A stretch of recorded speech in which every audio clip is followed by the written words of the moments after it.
بر محمد وآل محمد صلوات.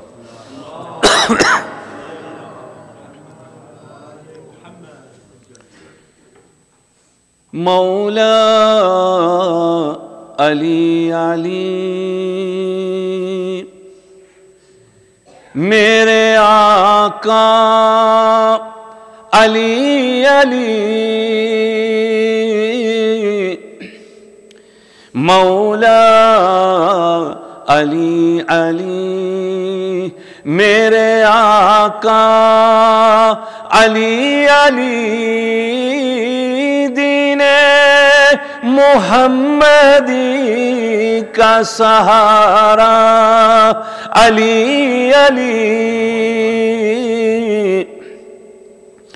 جب فتح جنگ ہو نہ سکی تین روز تک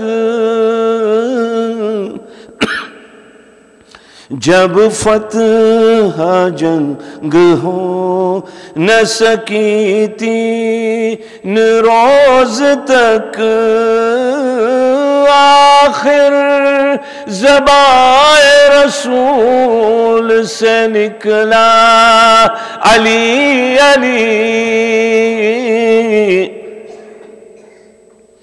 کھلوا کے زینب و کلثوم کا گلا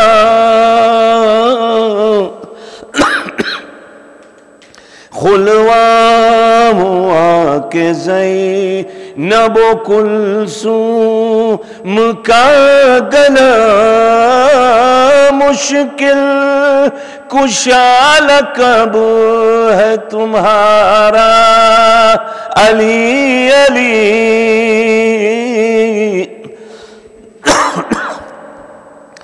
اس کے تو سارے بگڑے ہوئے کام بن گئے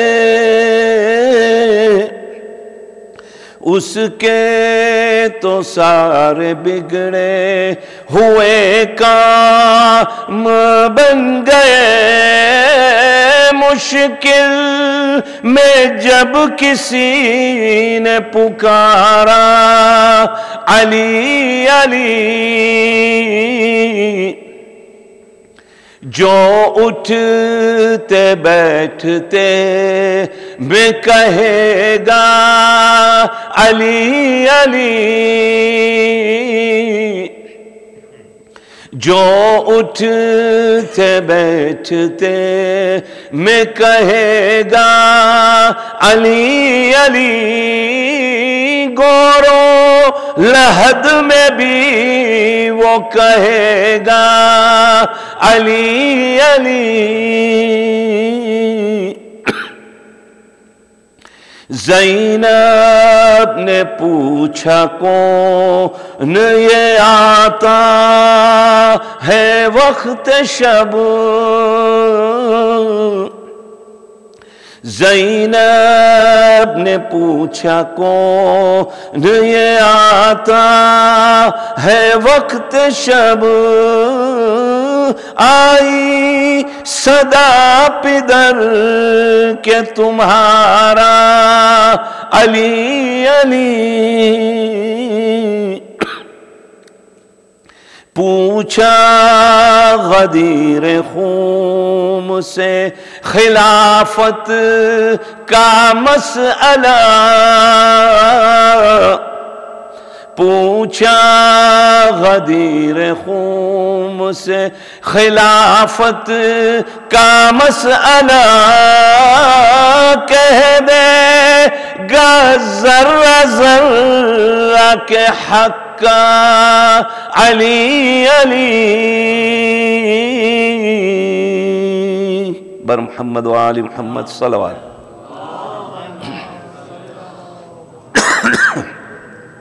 رحم اللہ من قرأ الفاتحہ.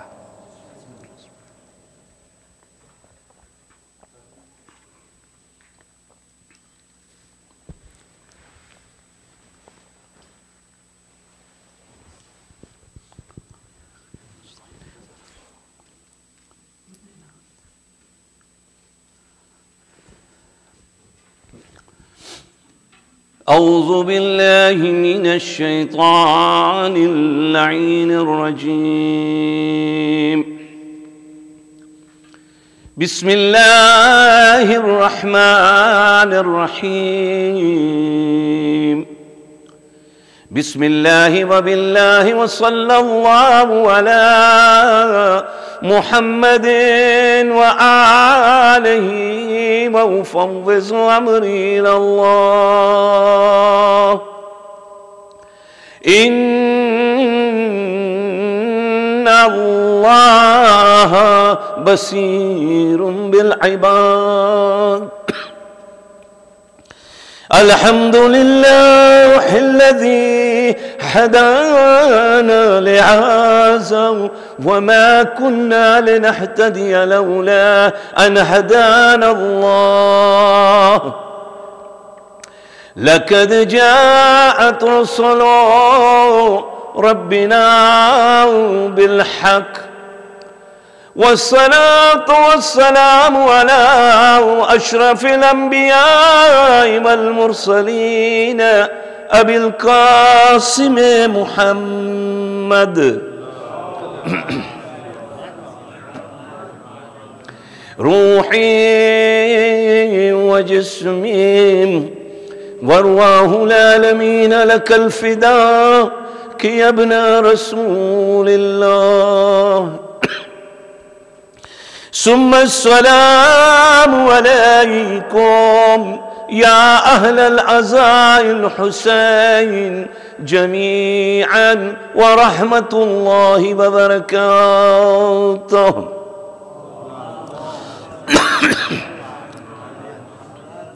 السلام على الحسين وعلى علي بن الحسين وعلى أولاد الحسين وعلى أصحاب الحسين، خصوصا سيدي ومولاي يا أبا الفضل العباس بن أمير المؤمنين وكاسم بن الحسن ومسلم بن عقيل وهاني بن عروة وحبيب بن مظاهر والحر الشهيد الرياحي. بسم الله الرحمن الرحيم. على بذكر الله تطمئن القلوب. صدق الله العلي العظيم. صلوات.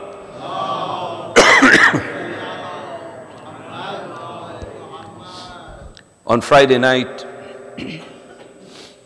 I had started this subject when I recited from the Holy Quran, Bismillah ar-Rahman ar-Rahim, ala bi zikrillahi tatma'inna al-qulub.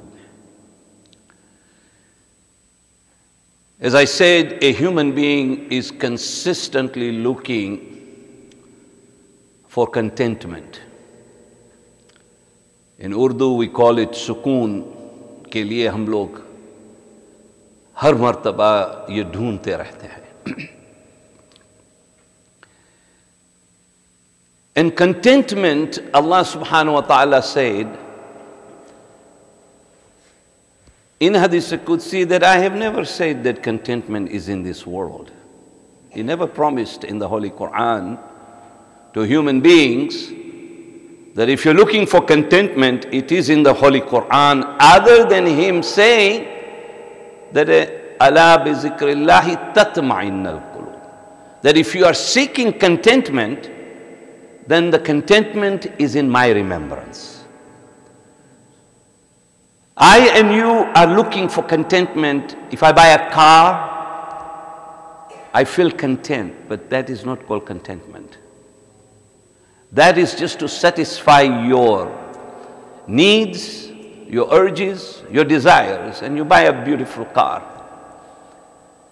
And you pay for 5 to 7 to 8 years. If you lease the car, you're paying for 2 and 3 and 5 years, whatever you pick. The problem is it only lasts for the few days that you got the car out of the dealership. After that, you're back to normal again. That is not called contentment. I buy a house, and a most beautiful house. But even within the four walls of that house, I'm not content for what I have purchased, because I'm still seeking contentment. Allah subhanahu wa ta'ala is saying that I never said that there will be in all this materialistic life that you are looking for, that you are going to find contentment in it. You won't find it. Contentment is only in my zikr. You want contentment in anything, put in that niyyah that you are doing, that I am doing it for the pleasure of Allah subhanahu wa ta'ala, then you will find contentment in it, because in it you now have Allah subhanahu wa ta'ala that will satisfy you for what you have done. You understand? So the contentment, the remembrance of Allah subhanahu wa ta'ala at all times is very important. Now you look at the Muslim Ummah today. We see what is going on all around us. And the Muslims of this time are in far more difficult position than ever in the history. And we are finding that there is all different kind of versions of Islam out there. All different kind of versions. There was an alim, he went to India, and one of the gurus there told the alim, he said, "Where do you want to go?" He said, "I would like to see River Ganges." So they took him to the River Ganges. This alim, a Shia alim, is looking at that river Ganges, where he was taken.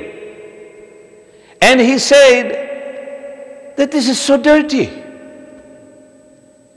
How can it be a place where we say that everybody comes to worship? It's such a dirty place.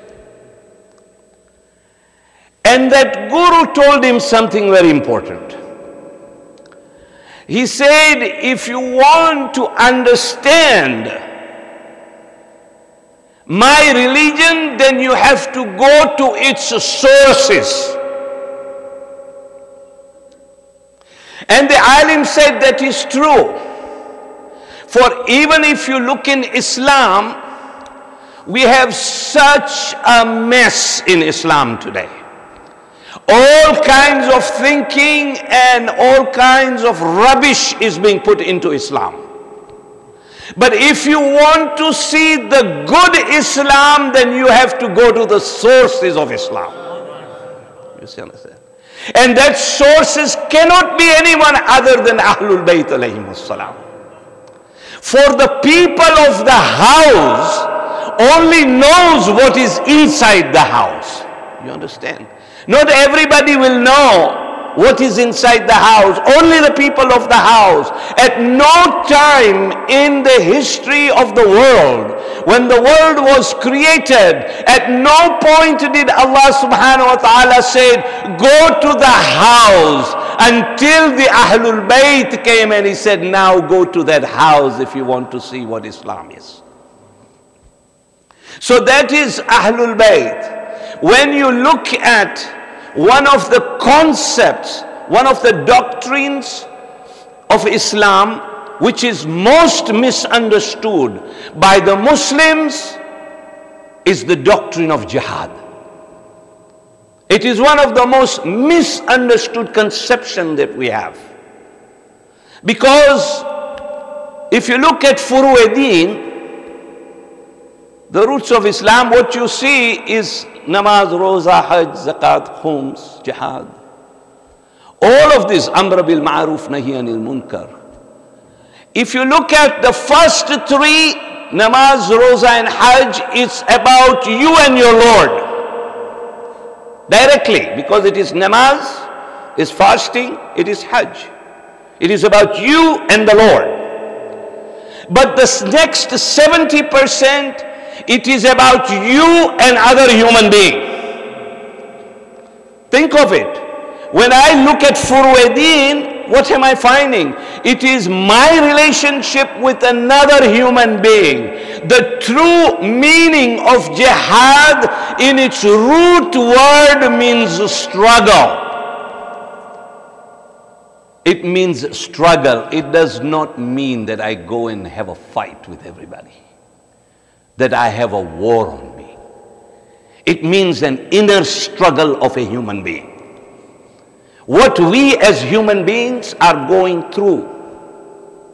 The Holy Quran says that a human being is nothing but a struggle.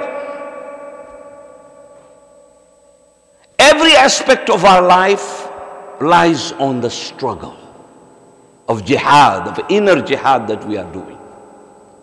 When we say, Kullu yawmin ashura, Kullu arzin Karbala, that every day is Ashura, every land is Karbala. What does it mean? It means that the heart of a mu'min, the heart of Ahlul Bayt, continuously struggles in their heart what is right and what is wrong.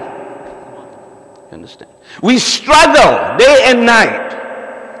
And that is why the struggling, when a baby is born in this world, the first struggle comes of that of a mother. When the mother gives a birth to a baby, the baby is struggling to come out because the time is up now. And the mother is helping in the process of that struggle to have the birth of a child. You ask that mother on the very next day of the birth, do you want to have a second child? She'll say, you're crazy. You're out of your mind.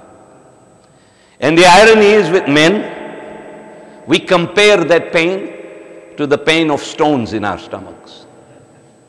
You know, whenever we ask somebody, how is the pain? He says, it's like a pain like a woman goes through. How did you know what a woman goes through pregnancy? But we give that as an example to make it sound like the pain I'm going through removing the stone is like that of a mother giving a birth to a baby. But that is the first human struggle. And Allah subhanahu wa ta'ala is saying that just think of it. When you are coming into this world, you are coming with a struggle.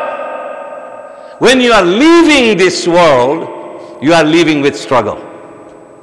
When death is upon me, I'm struggling. As long as I have life in me, I'm trying to hold that as much as I can. But the moment I let it go, I'm dead.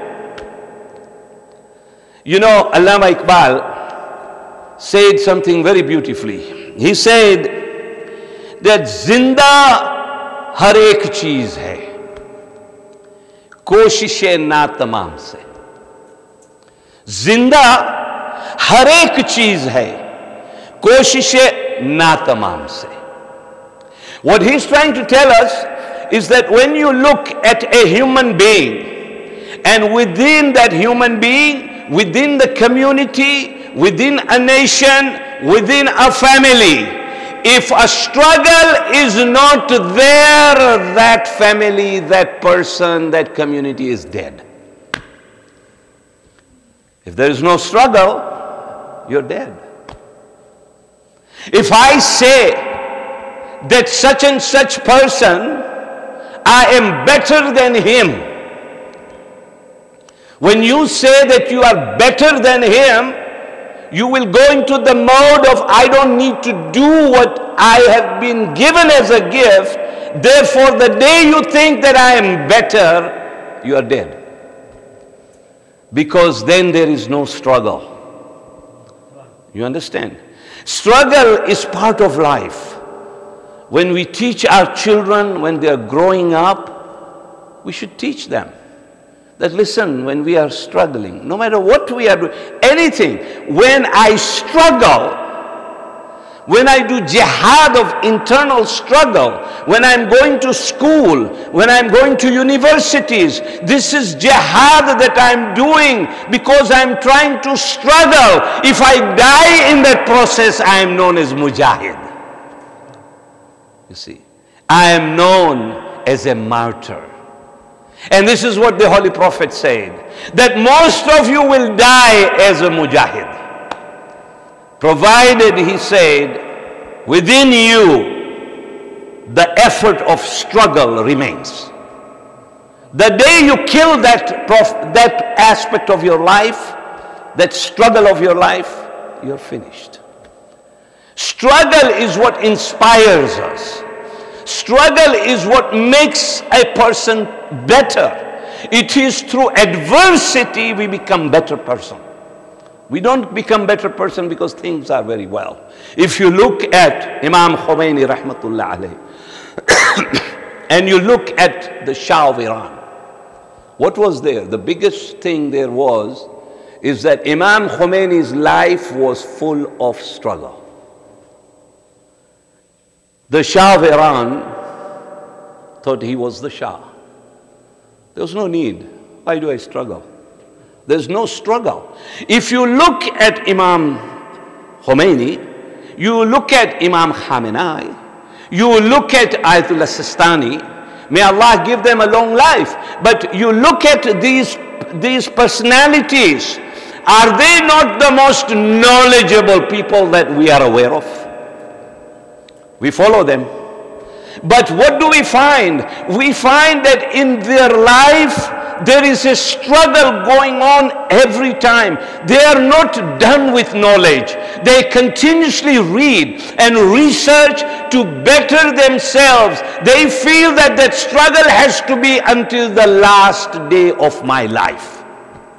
You understand? If you look at Ayatollah Khoy, may Allah give him a place in Jannah. But you look at him, what did he say? He said, Allah has given me everything. He said, Allah has given me everything. I have the best of knowledge. I have the best of people that are following me. I have the best of everything. But I am not done because my struggle has to continue. As an alim, I continue to struggle. I will only become successful is when Allah will say, you have died a mujahid. Imam Khomeini is in his last moments of his life.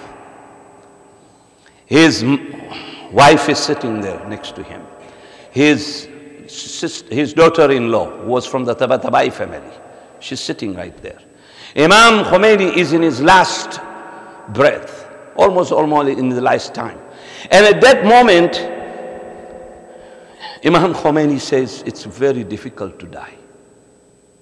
Think of it. He said he has never missed namaz al-shab. He never missed any fasting. He was such a pious individual. But still him to say that it is very hard to die. Why? His daughter-in-law is telling, he said, Baba, how can you say this? We can say it. But you're saying it's hard to die. He said, it is difficult to die. You know why? He said, because I don't know for who I am, what I have done, if what I have struggled with in my life, if Allah has accepted it. I don't know that.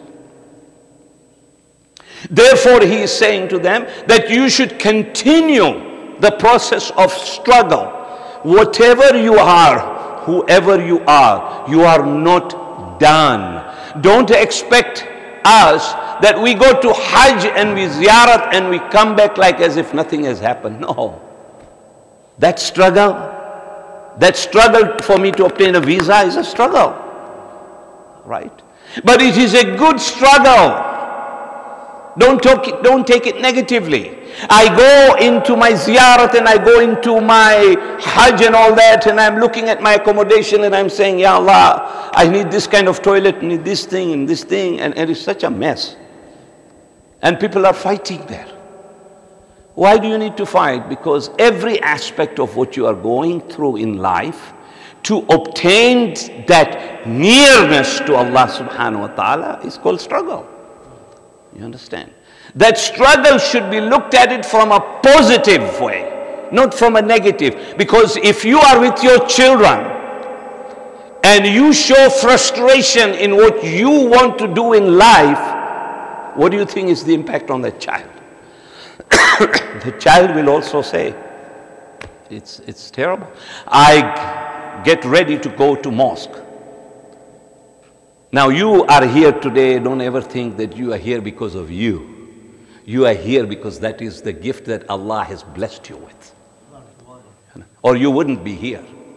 You understand? There are thousands of people, right? They are all out there. But not everybody gets the opportunity to do what you have done. Why? Because you are still in the process of that struggle. And when you struggle to come to the mosque, that in itself is a struggle. That is why we were told, Man mata, right? Man mata ala hubbi ahl bayti, mata shahida. He who struggles and he who loves Ahlul Bayt, alayhimus salam, he dies as a shaheed, as a martyr. How do we die as a martyr? We die as a martyr by having the love of Ahlul Bayt alayhimus salam in us, and as we struggle in our life with their love, we will die as a martyr. You understand? And therefore you look in the Holy Quran, a very beautiful version of struggle is given in the Holy Quran. If you go into chapter 15, in the last ayah of 15 going into chapter 16.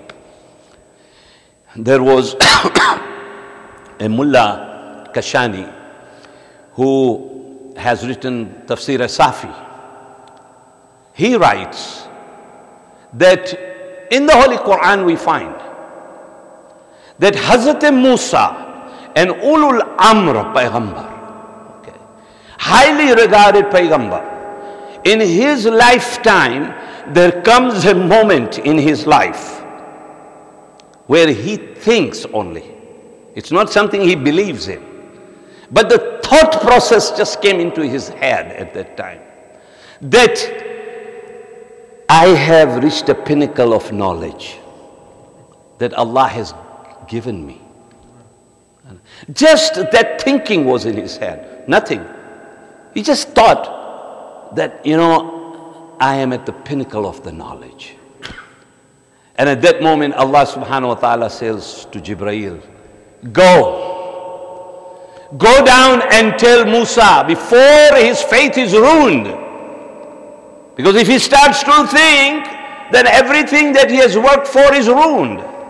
He says, go quickly to Musa and tell him there is someone who is more knowledgeable than you are, living among you. It's right there. Now, Musa, of course, he was taken aback and he says, yes. And he says, tell him to go and find that person. So he goes, he's asked to go near a bank of a river. He says, a person sitting on a musalla near the bank of the river. Who was it? He was Janabi Khizr. He was a Nabi. He's sitting there. And Musa comes next to him and he sits down and he says, "Oh Khizr, I have come here to gain the knowledge from you. I want to seek more knowledge." And Khizr said, "Musa, yes, there are things that I know of that you do not know. But at the same time, there are things that you know that I do not know." Look at the spirit of two prophets sitting there. He says, there are things I know that you don't know of. And there are things you know of that I don't know of. Okay. And so they sat in a boat and they are on the river. As they are moving, they entered the ocean. When they are in that boat, suddenly he sees a bird. They see a bird that goes into the ocean, picks up the fish, and goes back up.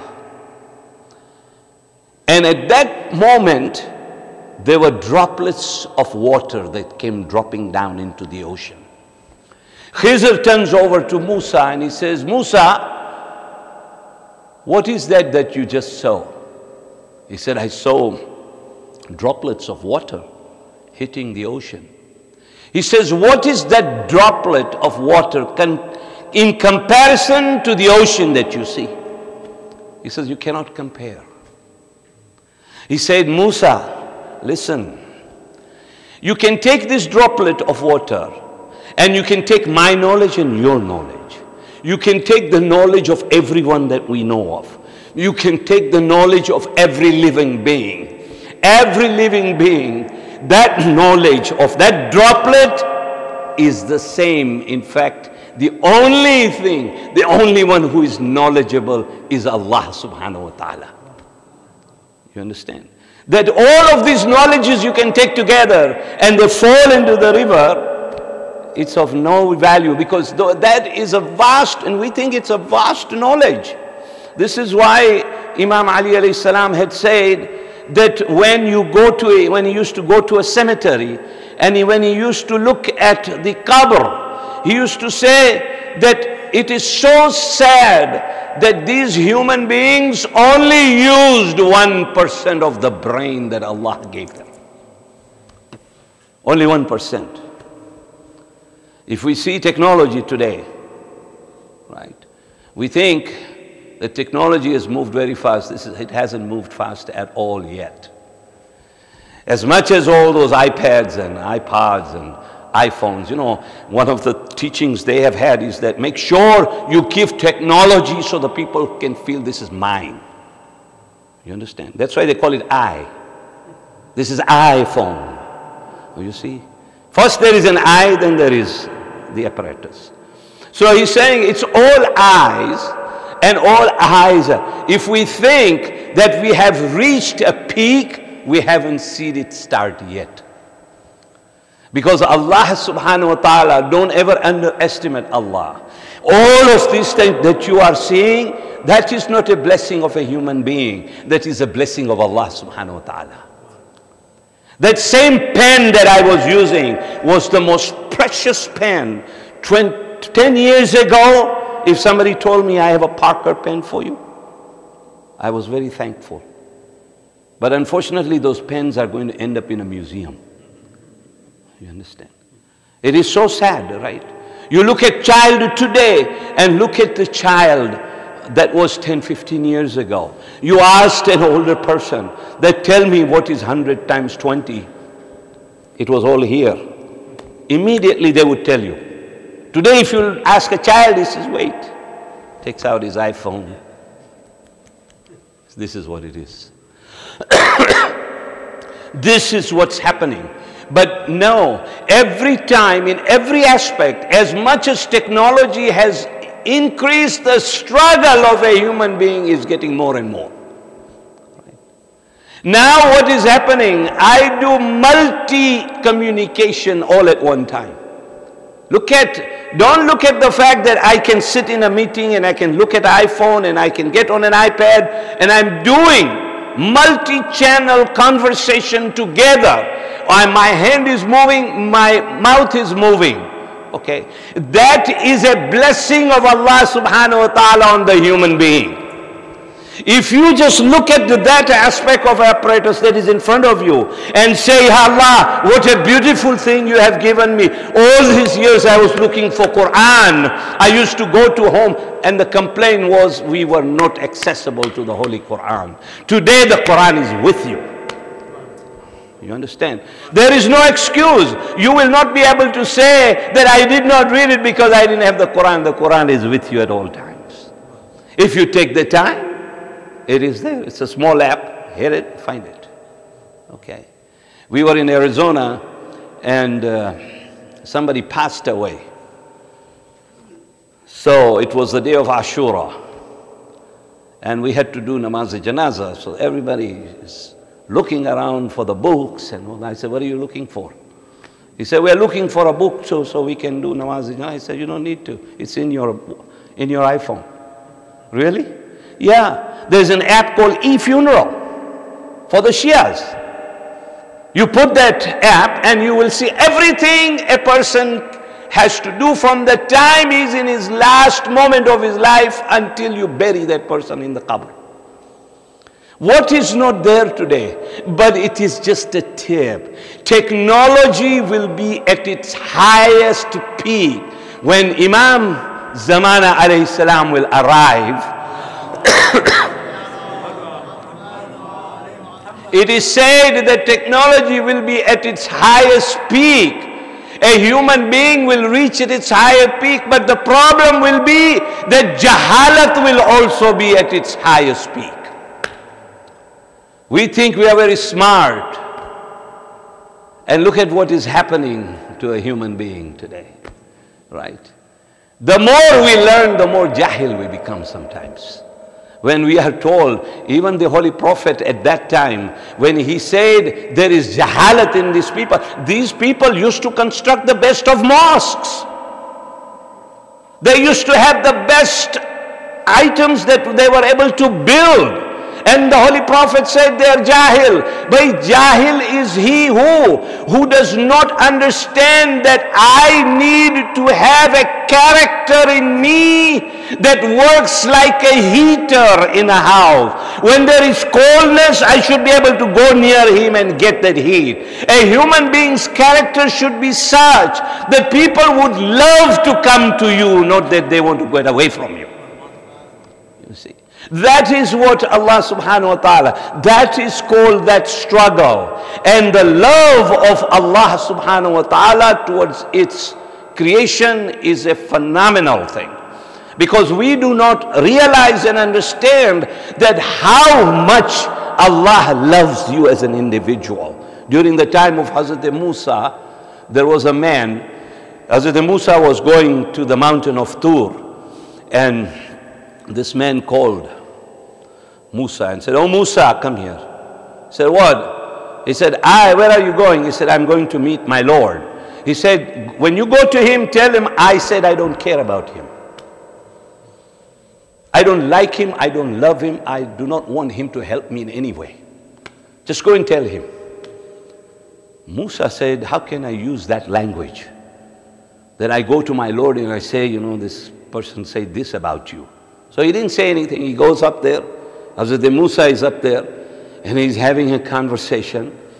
And when they're done, Musa is getting ready to go. And Allah subhanahu wa ta'ala says, oh Musa, you have a message for me.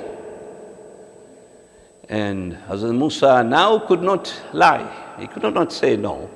So he said, yes, I came across this person and he said he doesn't love you. He doesn't like you. He doesn't want you in any way. He doesn't want any help from you. He said, Musa, why didn't you tell me this? He said, how can I tell you? The way he was ignoring you, Ya Allah. Allah subhanahu wa ta'ala said, is he talking about you or is he talking about me? He said, he's talking about you. So he said, then he's my follower. Tell me what he told you. When they finished discussion, Allah subhanahu wa ta'ala says, oh Musa, when you go back, tell him that you do not love him, but he loves you. Tell him if he doesn't care, I care. Tell him even if he doesn't want anything, I will continue to give him. He said, why? He said, tell him that I have my obligation on my creation, whether the creation realizes or not. You understand? That is Allah subhanahu wa ta'ala. That is how beautiful Allah subhanahu wa ta'ala is. Therefore, never ever get into your mind that no matter what I have done in life, whatever sins that I have committed, Because we tend to do it for people. We do everything for the sake of people. There was a teacher, and he had a big whiteboard, and all the students were sitting there.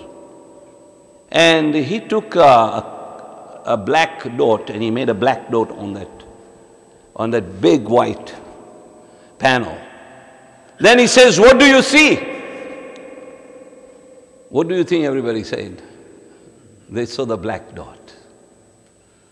And the teacher says how sad it is. Nobody saw the whiteboard. You see? Why? Because that is human being. If you do it for human being, it is very short-lived.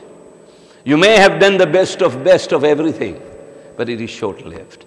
But Allah subhanahu wa ta'ala is saying that even if you do that which is shorter than an atom, then I will reward you for that. What human being will reward you for that? Nobody will. But the thing is, Allah subhanahu wa ta'ala is saying that you keep connected with me. The moment you keep connected with me, I will be there, as I said in my last majlis, that Allah subhanahu wa ta'ala said that do your worship in such a way.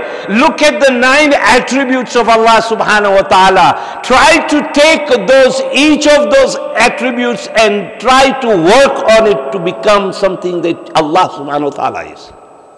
Right? When He says, I'm a listener, become a listener. How simple is it? But we don't want to become a listener. But He says, become a listener. You see, don't become a liar. All of these attributes are there. Look at the worship of Hazrat Ali ibn Abi Talib alayhi salam. He is in the battle, and he lifts the door. And it was not easy to lift that door. But he lifted the door in Jang-e Khaybar. Then he comes home. And he's about to sit down, and he was hungry. So he saw some bread there. He took the bread and he's trying to break it, but it's not breaking. And the people that were standing there says, Ya Ali, you just lifted the door of Khaybar. What is this that you are not able to break this? He said, that which I did on the land of Khaybar was for Allah subhanahu wa ta'ala. That which I'm doing here is for myself. You understand? He said that if you are spiritually talented and you get spiritually talented, you can do that Allah wants to do with you. If you don't have that, then you will not be able to break even your bread on your table. That is spirituality. We say, why do we pray this namaz? Why do we do this roza? Why do we do this? Why do we do that? And as I said years ago, there was a young man who came to Imam Jafar Sadiq alayhi salam. And he says to Imam, he says, you know, you are telling me to do this and this and do this wajib and so do this is sunnah, this is this is... What if I do all that? And then when I die, I find out there's nothing. There's nothing there. You're dead. Now you've told me to do all these things and I do it, but when I go there, you have told me that this is what will happen in the qabr, I'll meet Allah and all these angels and all that. What if nothing happens? And Imam said it very well to him. He said, okay, I agree. But what if it is true? Then what will happen? Because anything Imam has told us to do is for our own betterment. There's no gain for them in this. Whatever we do, if we are to stay away from alcohol, it is for your own benefit. Allah subhanahu wa ta'ala doesn't benefit anything out of it. You understand? He says, stay away from gambling, it is for your own benefit. It has nothing to do with Allah subhanahu wa ta'ala. He is trying to help you to make the world a jannat for you. When you make that a jannat per His prescription, you don't have to worry about that jannat because that will come. You understand? Try to make this world as a heaven for yourself. And how can you make it? When you try to build your characteristics. When you build your akhlaq in such a way that, as I told you, that Janab Fatima salamullah alayh, when she went for her rights, she was asking, she was telling them, what is the benefit of namaz? What is the benefit of fasting? What are the benefits of all that Allah has told us to do? That was the biggest difference in Karbala. On one side you saw the so-called Muslims, but when the time of prayer comes and they go to Umar ibn Sa'ad and they say, which way is the Qibla? Umar Sa'ad says, look at the head of Imam Hussein. Look at his head, you will know where Qibla is. This was the irony of the Muslims. On this side, Imam was saying that I have everything, but the biggest thing we have is Allah subhanahu wa ta'ala. That whatever we are doing for the sake of Allah subhanahu wa ta'ala. When a 14-year-old child is asked, what is death to you? He says, it's sweeter than honey. How many of us can say that? Really, how many of us? When we know we have no choice, we're going right in that direction. But I will not sit back and tell you that, you know, it's sweeter than honey. Right? But a 14-year-old child says that. Why? Because the child was taught by their parents that whatever you have doesn't belong to you. Everything belongs to Allah subhanahu wa ta'ala. That soul that you have in you belongs to Him. Don't ever think it belongs to you. But He wants that purity. That when you leave this world, the soul that He gave in utter pureness during the time of your birth, He wants that heart that was so immaculate. When you are born, that little child's heart is so immaculate. He wants us to go back with that heart. That is what we saw in Karbala, my brothers and sisters in Islam. We saw how Imam Zainul Abidin alayhi salam was going through the process. And look at his life alone. Look at his life alone. Yesterday, I had talked about the son of Imam Zainul Abidin, whose name was Zayd. Zayd, we are Ithna Asharis, and from the Ithna Asharis there is Ismailis. From the Ismailis came the branches of the Bahuris. And there is a third branch which is known as Zaydis. They are in majority today in Yemen. They are followers of Imams. The Zayd, the son of our fourth Imam.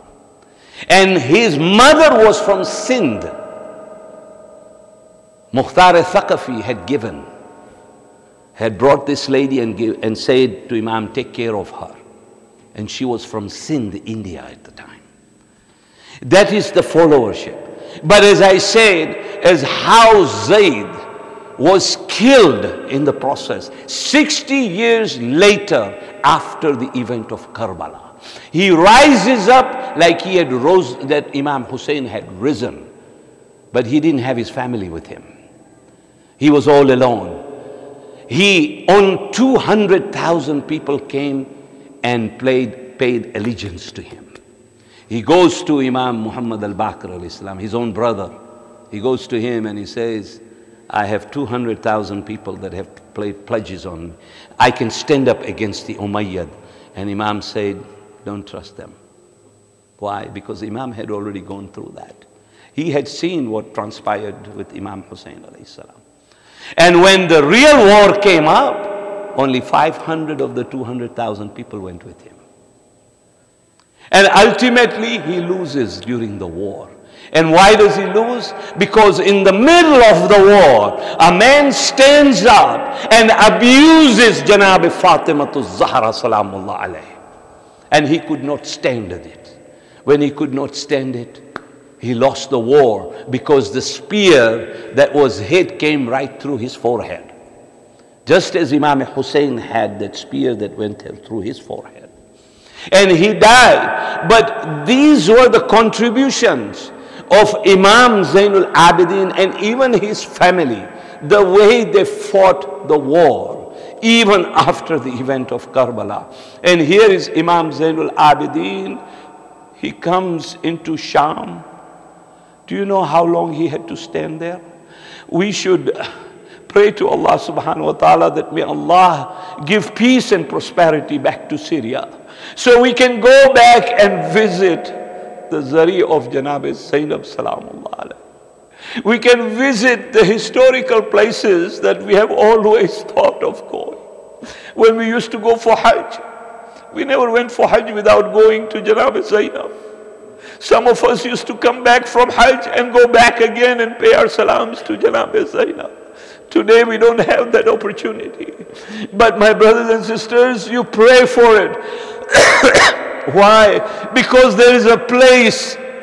When this kafala came along with Imam Zainul Abidin, Yazid was standing on the roof of his palace, drunk.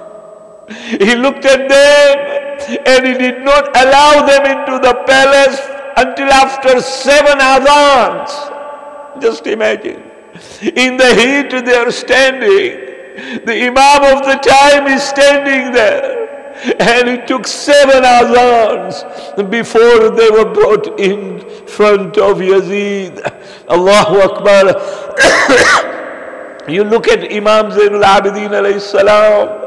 There was a time in Sham when Hasin bin Namir has a container of water on his head.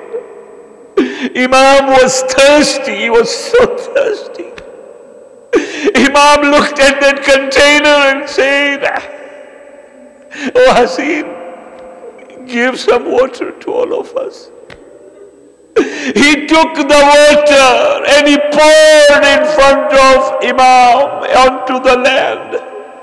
He did not give them water. But Allah does not leave anybody. Times changed after Karbala. When Imam is in Medina, Hasin bin Namir is on a run because people were trying to kill him. He comes to a point where he sees Imam Zainul Abidin giving water to people. He grows close to Imam and he says, "I need some water." Just as Imam was pouring the water, he saw the marks on his head.